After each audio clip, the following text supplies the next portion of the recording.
중국 한나라 초기에 회남자라고 하는 저서가 있습니다. 일종의 백과사전인데요. 거기 보면 이런 글이 있어요.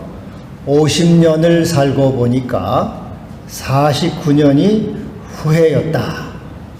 50년을 살고 보니까 49년이 후회였다. 여러분은 어떻습니까? 50년 중에 49년이 후회스러우니까 인생 전부가 후회스러운 겁니다. 불만족스럽고 또 불행했다 이렇게 말하는 것입니다. 독일의 괴테, 시인이며 극작가인 이 괴테는 유명하죠. 젊은 베르테르의 슬픔, 또 파우스트 그런 책으로 유명했고 또 바이마르 공화국의 재상까지도 지냈습니다. 정치인이기도 했어요. 그는 84세를 살았으니까 비교적 장수했습니다. 근데 그는 죽기 전에 이런 말을 했어요. 내가 진정으로 행복했던 시간은 단지 4주뿐이었다. 4주간 정도밖에 되지 않았다. 84년을 살았는데 4주간, 한 달 정도밖에는 행복하지 못했다. 대부분 불행하게 살았다 그 말이죠. 이 이슬람의 전제 군주인 이슬람의 한 전제 군주는 600여 명의 아내를 뒀습니다. 얼굴이나 알았을지 모르겠어요. 600명의 아내를 뒀고 수백 명의 자녀를 거느렸고 수십 년간 통치를 했습니다. 그런데 그는 내가 행복했던 날은 2주간 정도였다. 보름 정도 행복했다. 그는 그렇게 이 부귀영화를 누린 사람들, 명성을 누린 사람들이 행복하지 못하니까 행복하기가 참 어렵구나 그런 생각을 하게 됩니다. 솔로몬도 이 모든 영화를 다 누렸죠. 그럼에도 그는 헛되고 헛되며 헛되고 헛되니 모든 것이 헛되도다. 행복을 노래하고 있지를 않습니다. 인간은 그럼에도 행복을 원하죠. 그럼에도 행복을 원합니다. 어디에 행복이 있을까? 그리고 많은 철학자들은 행복의 길을 탐구했어요. 그 중에서 이제 그리스의 에피크로스라고 하는 철학자가 있는데요. 이 사람은 에피크로스 학파를 창설했습니다. 사도행전 17장에 보면은 바울이 이 에피크로스 학파 철학자하고 스토아 철학자들하고 변론하는 것이 나옵니다. 에피크로스 이 철학자도 행복의 길을 연구했어요. 어디에 행복이 있는가? 인생은 어떻게 해야지 행복한가? 그는 인생의 목적을 최대한 행복하게 살라. 하여튼 행복하게 살아. 행복하게 살아. 그게 인생의 목적이야. 신이라든지 내세라든지 심판이라든지 그런 거는 잘 알 수가 없고 있는 줄도 모르겠고 골치 아프게 그런 거 생각하지 마라. 그냥 오늘 하루를 즐겁게 살아. 오늘 하루를 즐겁게 그렇게 행복하게 살아라. 이렇게 이제 가르쳤어요. 특별히 이 에피큐로스를 이 쾌락주의라는 쾌락이 인생의 목적이다. 근데 이 쾌락에는 두 가지가 있다고 그랬습니다. 하나는 열등한 쾌락, 열등, 먹고 마시고 멋진 사람과 연애하고 물건을 소유하고 내 욕망을 쫓는 이 쾌락, 그것은 열등한 쾌락이다. 또 하나의 쾌락은 고상한 쾌락이 있어요. 고상한 쾌락. 이것은 남을 사랑하고 돕고 선을 행하고 봉사하고 또 내 마음의 평안에 집중하는 거죠. 어떠한 일이 일어나도 마음의 평안을 빼앗기지 않도록. 그렇게 해서 마음에 맞는 사람들과 즐거운 시간을 가지라.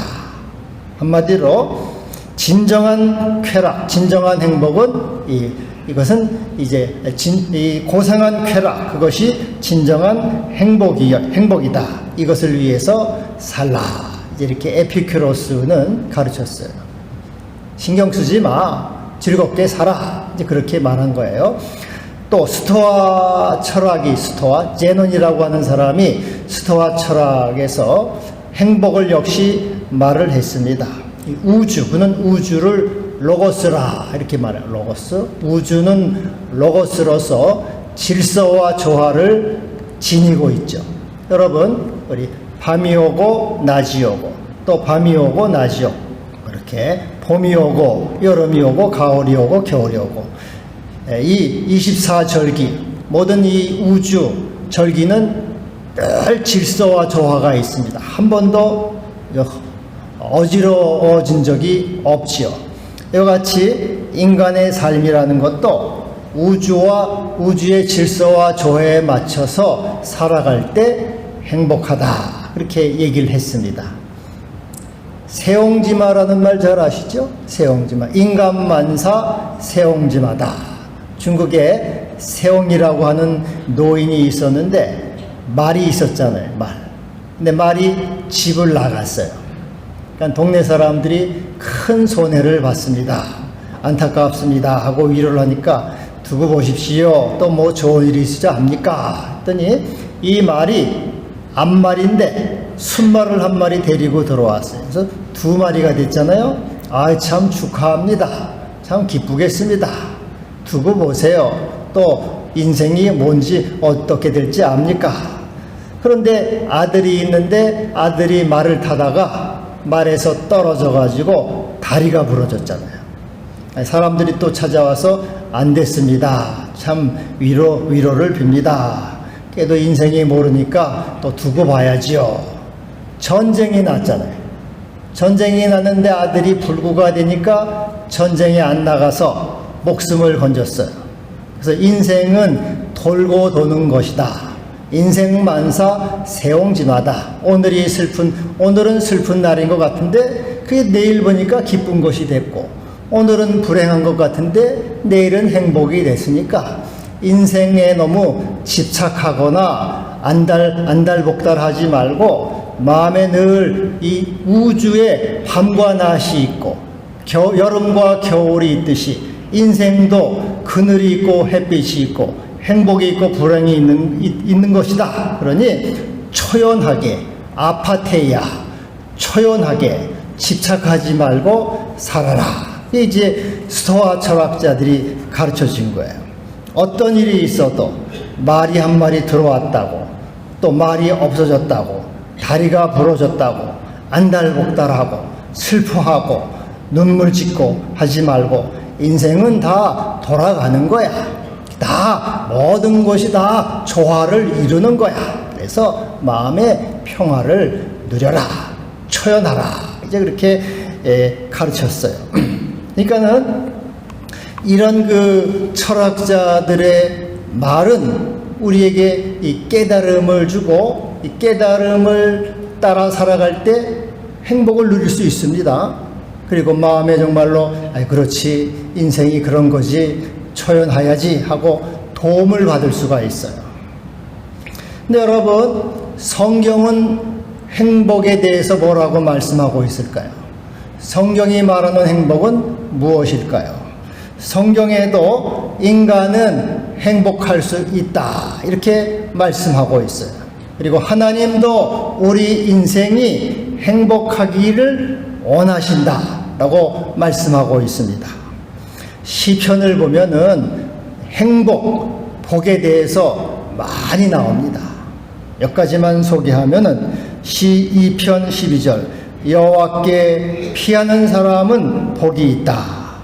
여호와는 의인에게 복을 주신다.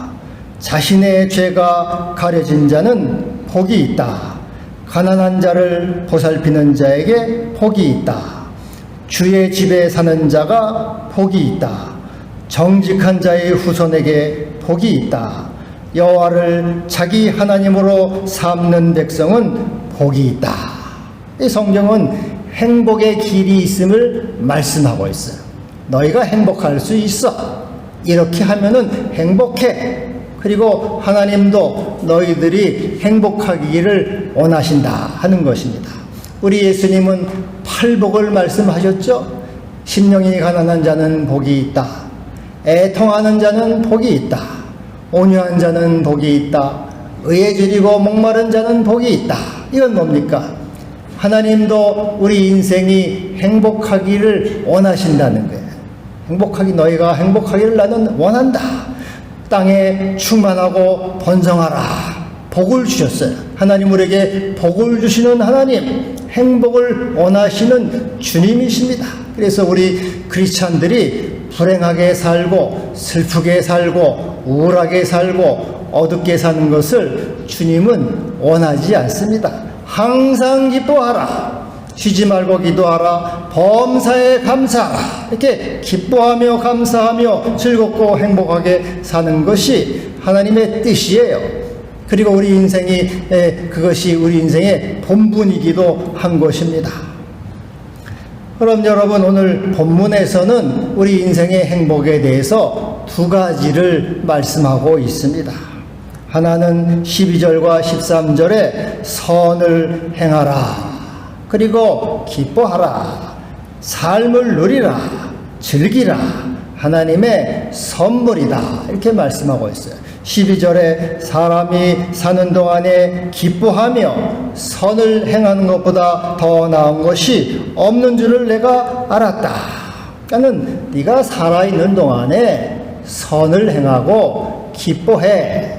그것이 최고야. 선을 행하고 기뻐하며 살아가는 것이 최고야. 그리고 13절에는 사람마다 먹고 마시는 것과 수고함으로 낙을 누리는 그것이 하나님의 선물인 줄도 또한 알았도다. 그래서 너는 잘 먹고 마시고 삶을 누려. 그 하나님이 주신 선물이야. 하나님이 선물로 주셨으니까 죄책감 너무 갖지 말고 기분 좋게 감사함으로 받으면 버릴 것이 없나니 하나님의 말씀과 기도로 거룩하여 지니라. 하나님의 선물이니까 기쁘고 감사하게 받고 삶을 누리라, 즐기라 이렇게 말씀하고 있어요. 그리고 많은 이 철학자들, 영적 지도자들, 깨달은 사람들도 그런 말씀을 하고 있죠. 티베트의 영적 지도자인 달라이 라마는 행복론에서 어떻게 행복할 것인가, 어디에 행복이 있는가, 행복하기 위해서는 자비롭고 따뜻하고 친절한 마음을 가지라. 여러분, 내가 따뜻하고 자비로운 마음을 가지면 먼저 내 마음이 평안하죠. 그래서 사실 이게 자비롭고 따뜻하고 친절한 마음, 모든 피조물, 지렁이 한 마리에게까지 자비로운 마음을 갖는다는 것은 깨어있는 상태를 말합니다. 늘 깨어있어야 돼요. 깨어있을 때 우리는 미소를 지을 수 있고 친절할 수 있고 자비를 베풀 수 있고 따뜻한 마음을 가질 수 있어요. 그때 행복하다 이렇게 그는 말하고 있습니다. 또 프랑스의 정신과 의사 프랑스와 룰로르는 꾸페시의 행복 여행에서 행복은 어디에 있는가? 네가 행복하려면 너는 남을 행복하게 해줘. 네가 먼저 행복하려고 하지 말고 남을 행복하게 해주면 너는 저절로 행복해져. 행복은 보너스로 와. 여러분 그렇죠? 선물을 받을 때가 좋아요? 줄 때가 좋아요? 줄 때가 더 행복하죠? 사랑을 받을 때가 행복해요? 줄 때가 행복해요? 사랑을 줄 때가 더 행복해요. 인간은 남에게 뭔가를 주고 남을 행복하게 할 때 내가 더 행복해요. 그래서 남을 행복하게 하라. 이렇게 그는 얘기하고 있어요. 또 일본의 긴자 마르칸의 창업자인 사이토 히토리도 행복하기 위해서는 나 자신, 나 자신을 소중히 여기라. 나 자신을. 나 먼저 나를 사랑하고 또 나 먼저 행복하라. 여러분, 내가 행복해야지 남을 행복하게 해주잖아요. 우리 연세가 드신 권사님들은 자식들 위해서 죽으라고 돈을 아껴요. 먹어. 굉장히 인색해. 절대로 안 써. 그래가지고 자기한테는 무지하게 인색해. 그리고 자식한테 물려줄 생각을 해. 그러지 말라는 거예요. 그러지 말라. 나한테 나한테 너그럽게, 나를 행복하게 하라는 거예요. 우리 연세 많은 권사님들, 나는 그래서 기분 좋게 가서 사 잡숫고, 여행도 다니고, 돈도 풍풍 쓰고, 또 친구한테도 맛있는 거 사주고, 또 필요하면 돈도 나눠주고, 다 쓰고 죽어라. 다 쓰고 죽어라. 자식한테 나눠줄 거 절대로 없어요, 여러분. 자식한테 물려줄 생각하지 마세요. 집 하나밖엔 전 돈이 없어요. 집을 은행에 맡기세요. 은행에 모기지 맡기면은 그 이제 은행에서 매달 돈 나오니까 신나게 나를 행복하게. 정말입니다, 여러분. 자식한테 매어가지고 나는 한 푼도 못 쓰고. 제가 우리 권사님들 보니까 참 한 분 한 분 이렇게 사라져요. 한 분 또 어떤 분 또 요양원에 갔다 그러고, 어떤 분 또 뭐 누워서 있다 그러고, 한 분 그냥 눈에 띄게 이렇게 사라지는데, 죽어라고 못 써요. 돈은 못 쓰는 돈 뭐합니까? 결국은 하나도 못 쓰고 자식한테 다 이제 갖다 바치는데, 자식이 뭐 별로 좋아하지도 않아요. 그러니까는 다 쓰고 죽으세요. 다 쓰고 죽으세요. 그래서 내가 행복해요. 내가 행복해. 여러분, 그것이 행복의 길입니다. 그래서 오늘 13절에도 먹고 마시며 낙을 누리는 것이 하나님의 선물이다. 하나님이 선물로 주셨어요. 우리 인생을 선물로 주셨고, 나에게 재물도 주셨고, 건강도 주셨으니까 쓰라는 거예요. 누리라는 것입니다. 이것이 오늘 전도서의 말씀이고, 또 우리가 행복할 수 있는 길이 되는 거예요. 그렇게 여러분, 죽어라고 인색하게 안 쓰고 꼭꼭 이렇게 쌈짓돈 집어넣어봐야 아무 소용 없어요. 하나님 앞에 가서 아무리 여러분 하나님 앞에 이제 하나님 앞에 경을 치는 경을. 너는 내가 그렇게 줬는데 뭐 하고 왔냐고 경을 치는 거예요. 정신 바짝 차리시기를 바랍니다. 할렐루야. 할렐루야. 아멘이 안 나오네. 우리 권사님들은 그래도 자식한테 줘야지. 아무 소용 없다니까요. 여러분, 신나게 쓰셔야 돼요. 그리고 오늘 또 하나의 말씀은 하나님을 경외하라. 하나님을. 이건 철학자들이 못하는 말이에요. 이것은 성경에만 있는 말이에요. 하나님을 경외할 때 이 행복이 완성이 되는 거예요. 선을 행하고 기뻐하고 즐기고 누리는 것은 행복의 반쪽이에요. 그러나 하나님을 경외할 때 완전한 행복이 되는 것입니다. 사람의 본분은 하나님을 경외하는 것이고, 여기에 인간의 행복과 만족이 있는 것입니다. 여러분, 하나님을 경외한다는 말이 뭡니까? 어떻게 하는 것이 하나님을 경외하는 겁니까? 하나님과의 관계를 갖는 거예요. 관계. 하나님과의 관계를 갖는 것이 하나님을 경외하는 것입니다. 하나님은 나의 주님이십니다. 나의 하나님이십니다. 나의 창조주가 되십니다. 시편 18편에 있는 말씀처럼 하나님은 나의 반석이십니다. 나의 요새이십니다. 나를 건지시는 주님이십니다. 나의 하나님이시여 나의 바위가 되십니다. 나의 방패요 나의 구원의 뿌리요 나의 산성이십니다. 나의 하나님이시여 나의 전부시여 나의 생명이시며 나의 구원이십니다. 하나님과의 관계 속으로 들어갈 때, 주님을 진정으로 경외하고 의지하고 사랑할 때 하나님이 나의 구원이십니다. 나의 아버지이시고 나의 창조주가 되십니다.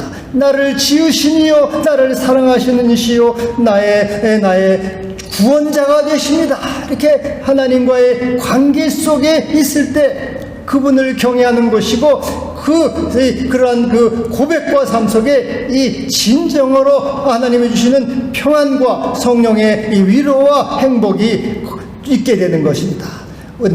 우리 주 예수를 나의 주님이십니다. 나의 하나님이십니다. 나의 소망이십니다. 나의 구주이십니다. 나의 그리스도이십니다. 하나님의 아들이시여 나를 긍휼히 여기시고 불쌍히 여기시고 나를 구원하시는 주님이십니다.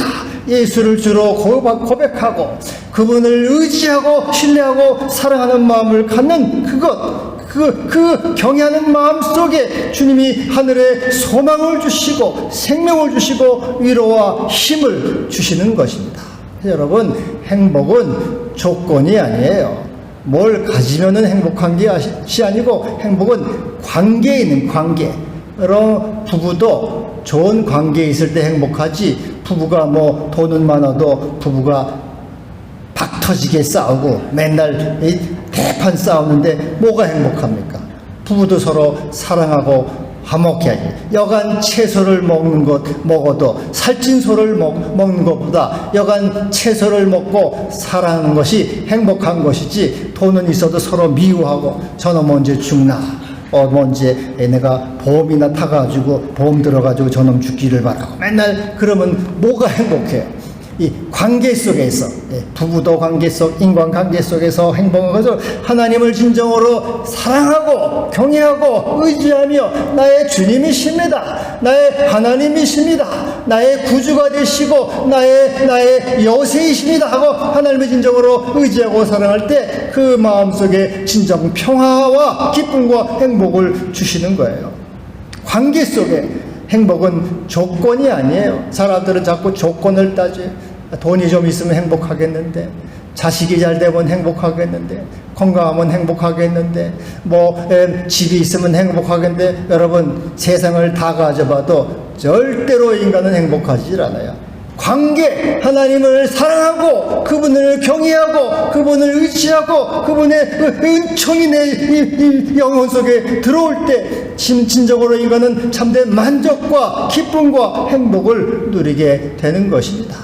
늘 주님을 가까이 하고 주님을 경외하고 의지하고 사랑함으로 참된 행복, 완전한 행복에 들어가시기를 바랍니다.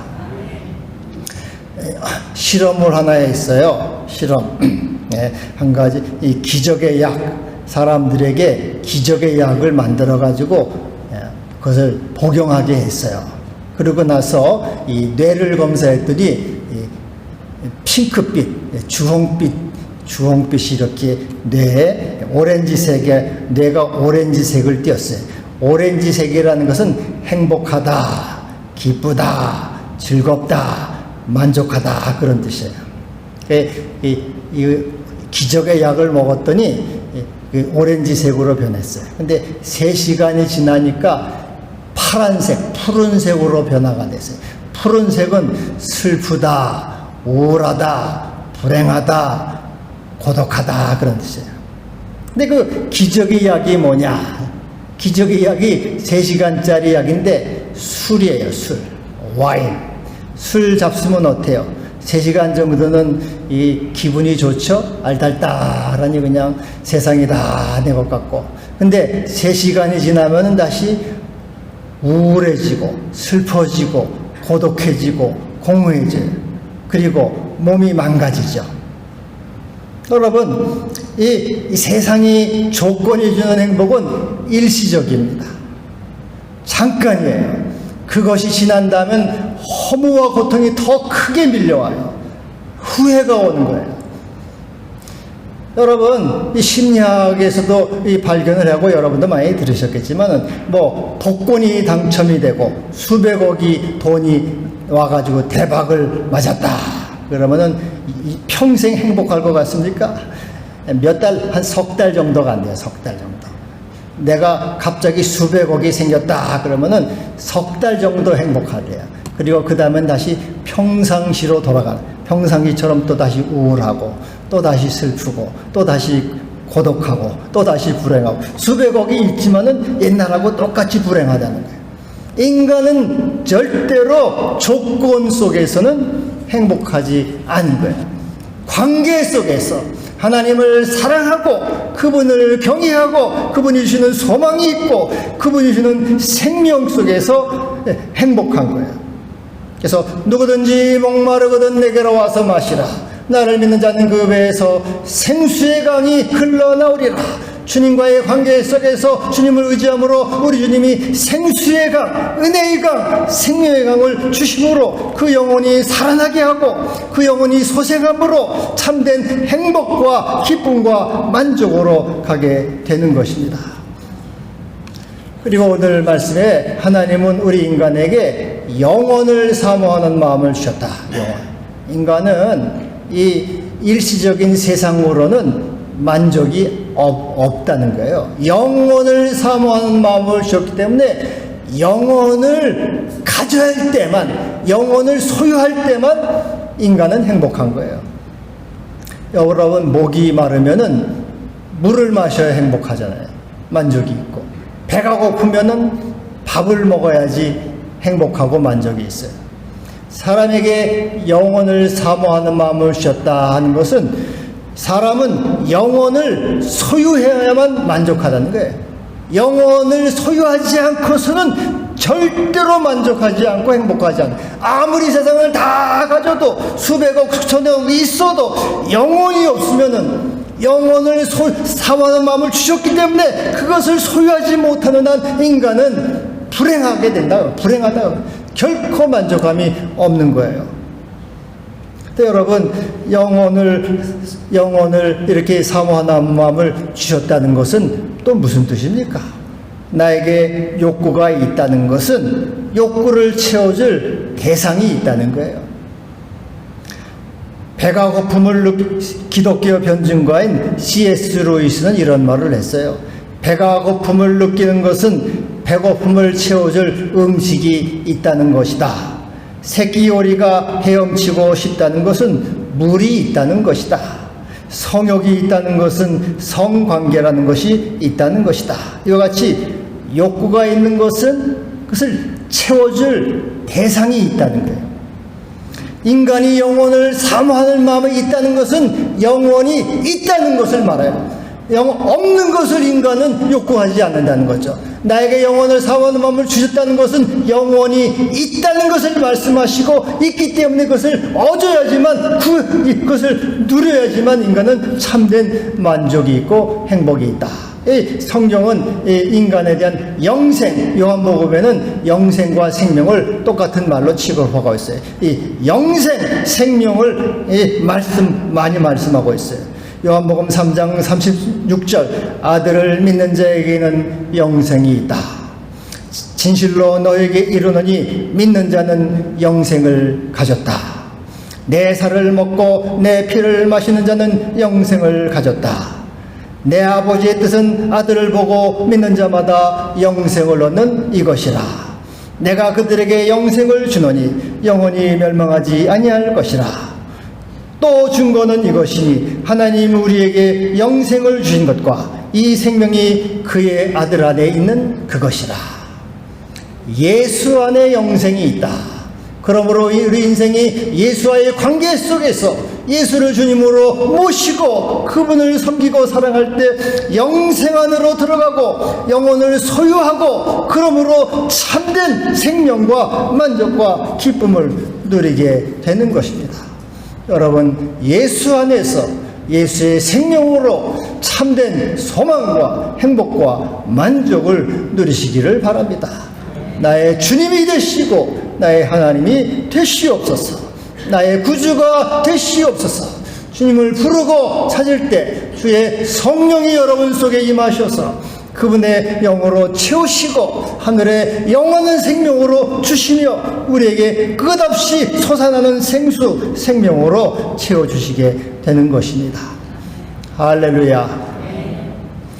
이 스웨덴 볼이라고 하는 영성학자가 있어요. 이 사람은 천국을 수십 번을 왔다 갔다 해요. 수십 번을.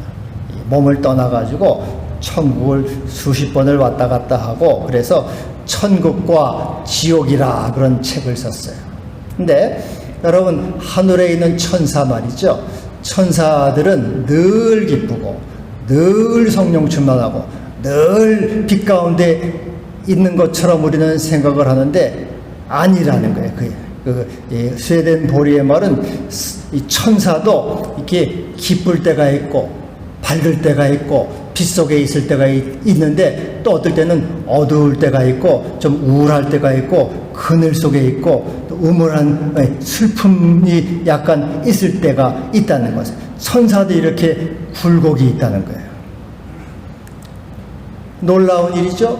왜 그럴까? 왜 천사가 늘 행복하고 늘 충만하고 늘 기쁘지 않고 천사에게도 우울함이 찾아오고 슬픔이 찾아오고 그늘이 찾아오고 그런 것이 찾아올까?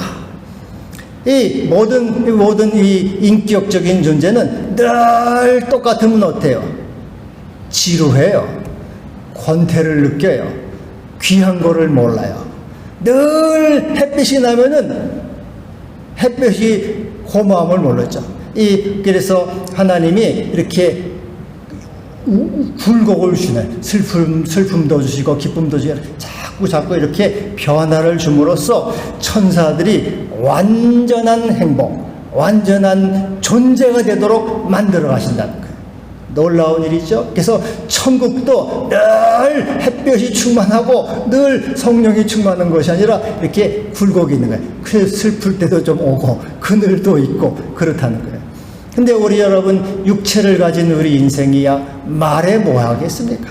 우리 인생이 내가 주님과 동행하고 주님과 바른 관계를 갖더라도 늘 내가 충만하고 늘 기쁘겠습니까? 아니에요. 그렇다고 내가 믿음이 없는 것도 아닙니다. 그렇다고 내가 하나님 앞에 잘못한 것도 아니고 그렇다고 내가 기도하지 않는 것도 아니에요. 늘 똑같으면은 지루해요. 하나님을 찾지를 않아요. 그래서 하나님 우리에게 때로는 슬픈 마음도 주시고 세상에 우울도 주시고 고통도 주시는 거예요. 그래서 그걸 통해서 나의 주님이 되시고 나의 하나님이 되시고 나를 불쌍히 여기시고 나를 도와주시옵소서. 주님을 찾게 되므로 더 완전한 존재, 완전한 행복, 완전한 평화에 들어가게 하시는 것입니다. 이게 하나님의 로고스예요. 하나님의 질서요. 우주의 질서죠. 밤과 낮이 있고 겨울과 여름이 있듯이. 그래서 여러분 내가 지금 우울에 있고 내가 슬픔에 있다고 낙심하지 마세요. 그것은 나를 완전함으로 가는 단계에 있는 것이에요. 그 하늘의 천사도 그럴진데 하나님이 그것을 통해서 겸손하게 하시고 주님을 더욱 찾게 하시고 하나님의 은혜 아래 거하게 하시는 것입니다. 그러므로 일의 결국을 다 들었으니 하나님을 경외하고 그 명령을 지킬지어다. 이것이 인생의 본분이니라.